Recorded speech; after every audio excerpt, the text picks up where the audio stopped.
Soal 1. Pada reaksi inti 94Be tambah X menjadi 126C tambah 01N, maka X adalah... Oke, jadi ini kan jumlah nomor atom yang di ruas kanan dengan ruas kiri harus sama. Terus jumlah nomor massa yang ruas kanan dengan ruas kiri juga sama. Ini 6 ditambah 0 itu kan 6. Sedangkan di sini udah ada 4, berarti di sini sisa 2 ya kurangnya supaya jadi 6 gitu kan. Terus untuk nomor massanya 12 ditambah 1 itu kan 13. Berarti di sini kurangnya adalah 4 ya, karena udah ada 9 di sini. 9 ditambah 4 13 kan. Nah, berarti X-nya adalah 24 gitu. 24 itu adalah sinar alfa gitu. Kalau untuk sinar beta itu dia mirip elektron. Jadi ininya min 1 0. Sedangkan untuk sinar gamma itu 0 0. Sinar X juga sama kayak gamma 0 0. Sedangkan untuk proton itu adalah 1 1. Ini sama dengan hidrogen gitu ya. Kalau yang ini berarti 24 si sinar alfa ini sama dengan si helium gitu. Soal nomor 2. Sebuah kereta melaju 36 meter per second menuju stasiun sambil membunyikan peluit dengan frekuensi 500 Hz. Seseorang yang diam di stasiun mendengar bunyi peluit dengan frekuensi 560 Hz. Laju bunyi tersebut berkisar. Oke, jadi ngerjain soal ini kan pakai rumus efek Doppler kayak gini ya. Kita identifikasi dulu. Pertama ada kereta melaju sambil membunyikan peluit. Berarti kereta ini sebagai sumbernya. Ini kecepatannya 36 meter per second. Ini adalah kecepatan sumber. Karena dia menuju berarti mendekat. Ini nanti tandanya minus gitu ya. Frekuensi 500 Hz ini adalah frekuensi sumbernya karena yang dikeluarkan oleh kereta. Seseorang yang diam di sini berarti kecepatan pengamatnya adalah 0 gitu ya.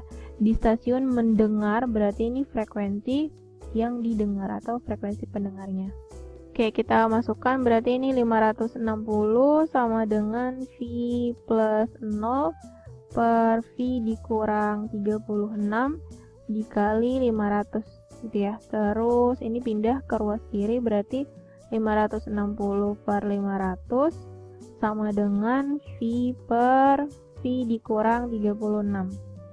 Oke, lanjut. Ini mau saya coret nolnya, terus dibagi 2 diperkecil, berarti jadinya 28 per 25 sama dengan V per V dikurang 36. Lalu dikali silang ya. Ini kali sini jadinya 28V dikurang 28 kali 36 itu 1008.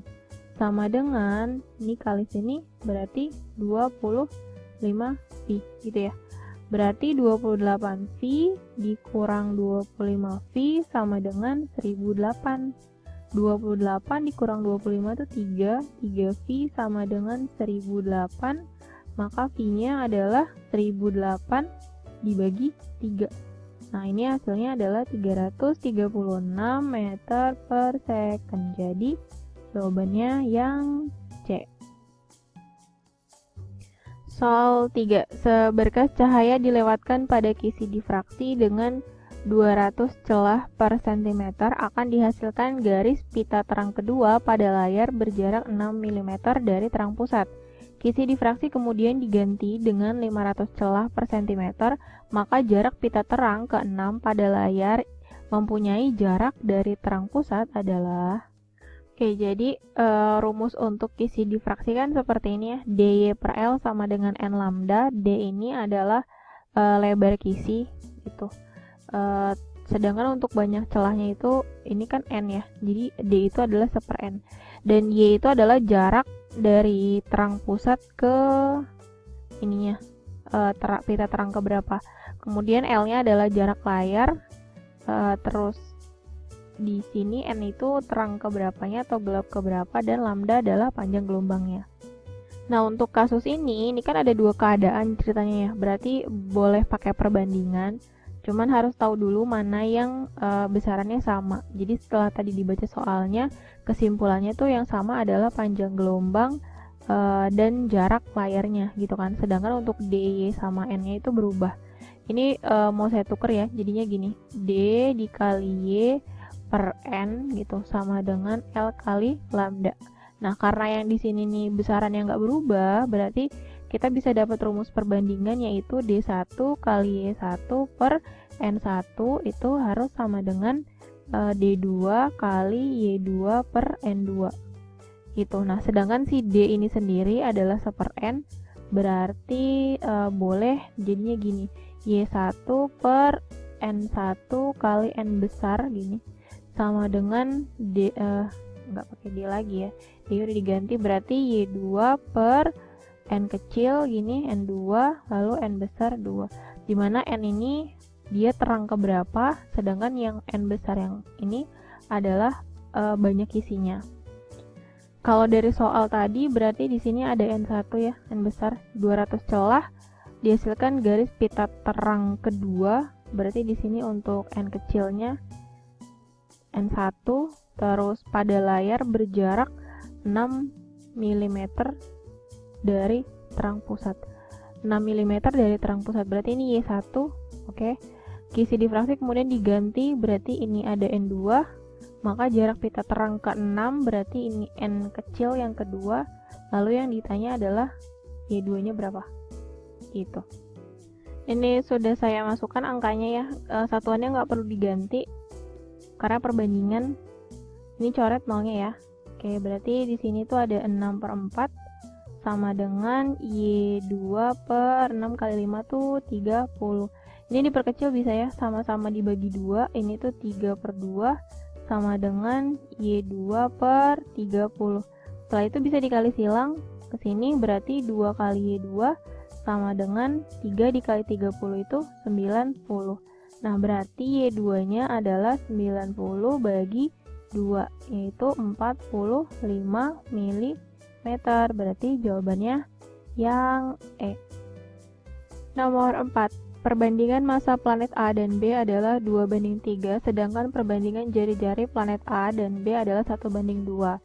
Jika berat benda di planet A adalah W, maka berat benda tersebut di planet B adalah...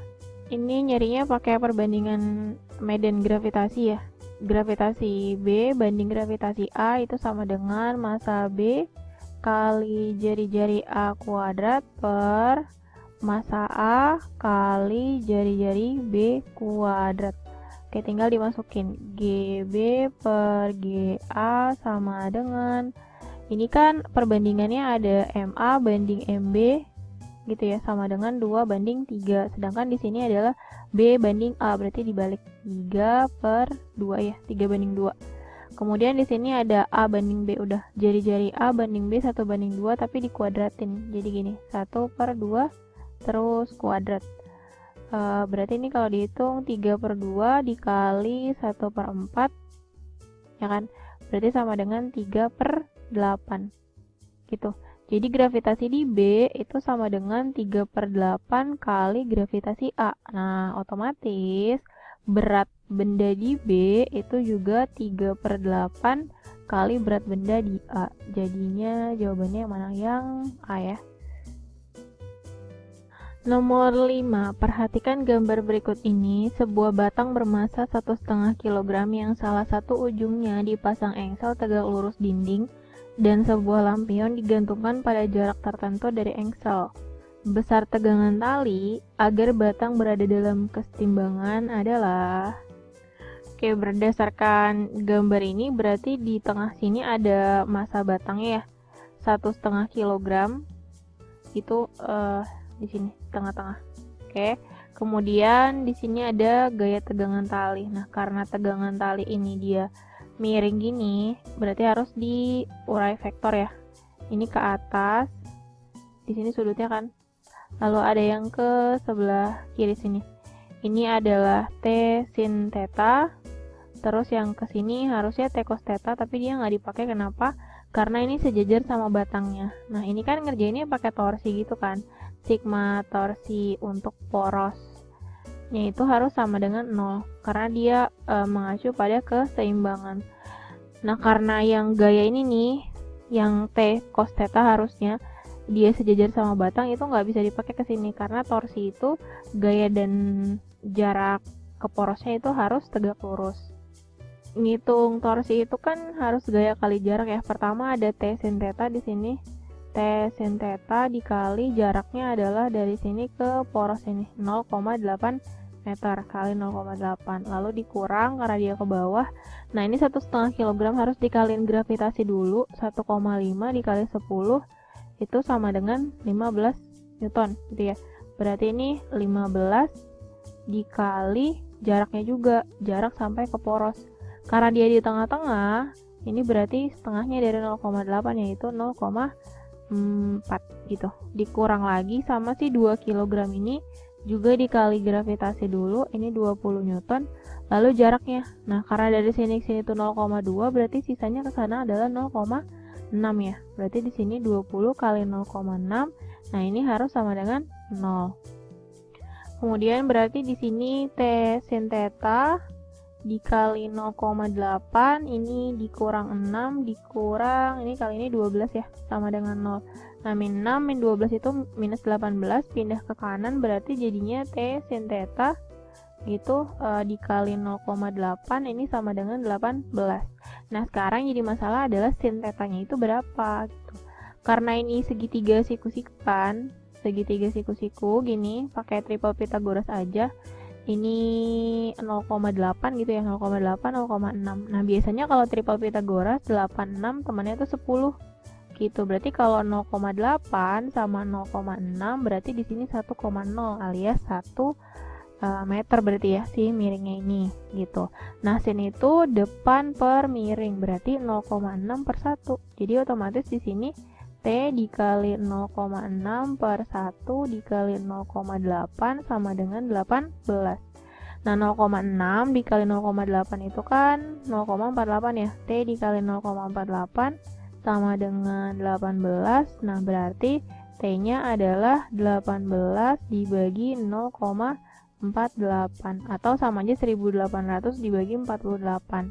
Ini sama dengan 37,5 Newton. Jadi jawabannya yang E.